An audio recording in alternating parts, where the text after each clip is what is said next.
ঈশ্বরদীতে আনন্দ মিছিল ও পথসভা অনুষ্ঠিত।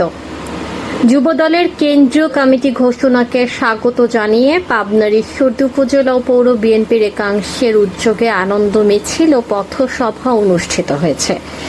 রোববার বিকেল 4টায় ঈশ্বরদীর 0 পয়েন্ট বীর মুক্তিযোদ্ধা খায়রুজ্জামান বাবু বাস টার্মিনাল এলাকা থেকে আনন্দ মিছিলটি শুরু হয়ে শহরের বিভিন্ন সড়ক প্রদক্ষিণ করে ঈশ্বরদী বাজারের 1 নম্বর গেট এলাকায় গিয়ে শেষ হয়। পরে সেখানে সংক্ষিপ্ত পথসভা অনুষ্ঠিত হয়। পথসভায় সভাপতিত্ব করেন বিএনপি নেতা ইসলাম হোসেন জুয়েল। বক্তব্য রাখেন আনোয়ার হোসেন জানি, শাহাবুদ্দিন সেন্টু, ব্যবসায়ী সমিতির সভাপতি আশিকুর রহমান নান্নু, মোটর শ্রমিক ইউনিয়নের সাধারণ সম্পাদক রেজল করিম মুকুল, যুবদল নেতা জাকির হোসেন জুয়েল, আক্তার হোসেন নিপা, রঞ্জু সহ বিভিন্ন পর্যায়ের নেতৃবৃন্দ।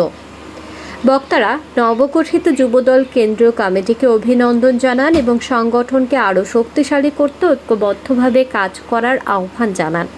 অনুষ্ঠানে স্থানীয় বিএনপি ও অঙ্গ সহযোগী সংগঠনের নেতাকর্মীরা উপস্থিত ছিলেন।